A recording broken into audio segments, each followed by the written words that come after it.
क्या गर्भ में भोगना पड़ता है पिछले जन्मों के कर्मों का फल?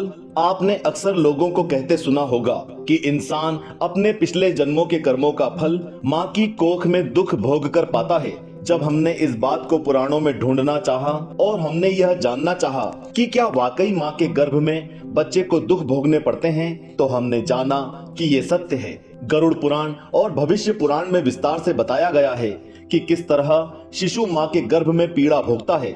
इस पुराण में शिशु के गर्भ में विकास की स्थिति भी बताई गई है। भविष्य पुराण में संसार के दोषों का वर्णन करते हुए बताया गया है कि कैसे महिला के गर्भ धारण करने के 50 दिनों के बाद उसमें अंकुर निकलने लगता है। एक महीने में अंकुर के 5 भाग ग्रीवा यानी कि गर्दन, सर, कंधे, पेट और पीठ, इनकी हड्डियों की माला बनने लगती है।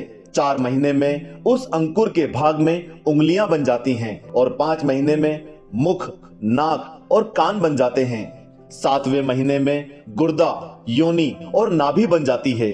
8वें महीने में सब अंग पूर्ण हो जाते हैं और सर में केश आ जाते हैं।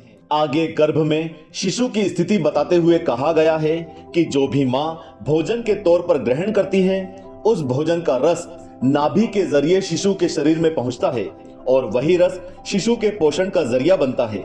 यहाँ तक हमने आपको जो भी बताया वो सब आपने शायद पहले भी सुना होगा, लेकिन पुराण में आगे गर्भ में शिशु का जो हाल बताया गया है उसे आप शायद ही जानते होंगे। भविष्य पुराण में बताया गया है कि शिशु जब गर्भ में होता है तब वो हर सुख दुख को भली भांति समझता है। इतना ही नहीं, ये भी कहा गया है कि शिशु को माँ के गर्भ में अपना पूर्व जन्म याद होता है। उसे याद होता है कि वो पिछले जन्म में क्या था। उसे याद होता है कि पिछले जन्म में उसके साथ क्या क्या हुआ। उसे याद होता है कि पिछले जन्म में उसकी मृत्यु कैसे हुई। भविष्य पुराण में लिखा हुआ है कि शिशु ये विचार करता है कि मैंने अनेकों योनियों में जन्म लिया और बार बार मुझे मृत्यु प्राप्त हुई। शिशु समझता है कि उसे पुनः गर्भ से बाहर आने के बाद संसार के बंधनों में बंधना होगा। ऐसे में वो शिशु उदास होकर गर्भ में मोक्ष का रास्ता सोचता है और बहुत दुखी रहता है, जिसे लेकर भविष्य पुराण आगे कहती है कि जितना कष्ट पर्वत के नीचे दब जाने से किसी मानव को होता है, उतना ही दर्द गर्भ में शिशु को भी होता है।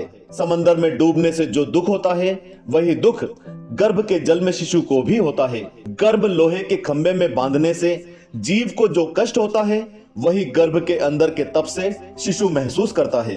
भविष्य पुराण में शिशु की पीड़ा को समझाते हुए बताया गया है कि सुइयों से बांधने पर जो हाल होता है, उससे 8 गुना ज्यादा गर्भ में कष्ट महसूस होता है। किसी भी जीव के लिए गर्भ के अंदर रहने से अधिक कोई दुख नहीं है। भविष्य पुराण कहती है कि इन सभी दुखों से कई गुना अधिक दुख तब होता है जब शिशु जन्म लेता है। बताया गया है कि जब शिशु जन्म लेता है और बाहर की हवा शिशु को छूती है, तब वो अपने पुराने जन्म को भूल जाता है। वो अपने अस्तित्व ईश्वर को भी याद नहीं रख पाता है। यही वजह है कि गर्भ से बाहर आते ही शिशु जोर जोर से रोने लगता है। वो ये समझ नहीं पाता कि वो कहाँ था और अब वो कहाँ है। भविष्य पुराण कहती है कि इस हाल में बुद्धि होते हुए भी वो बुद्धि का प्रयोग नहीं कर पाता है। भविष्य पुराण में आगे बताया गया है कि गर्भ के अंदर पीड़ा भोगने के बाद जब शिशु गर्भ से बाहर आता है, तब भी वो अनेकों रूपों में अपने पूर्व जन्म के पापों का फल भोगता है।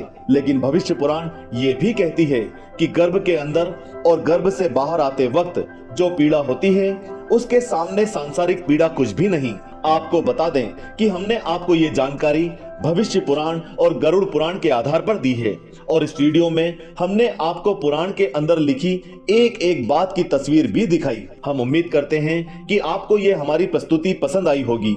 वीडियो को लाइक करके ज्यादा से ज्यादा लोगों तक शेयर करें। नए लोग चैनल को सब्सक्राइब कर घंटी वाला निशान अवश्य दबाएं। ओम नमः शिवाय।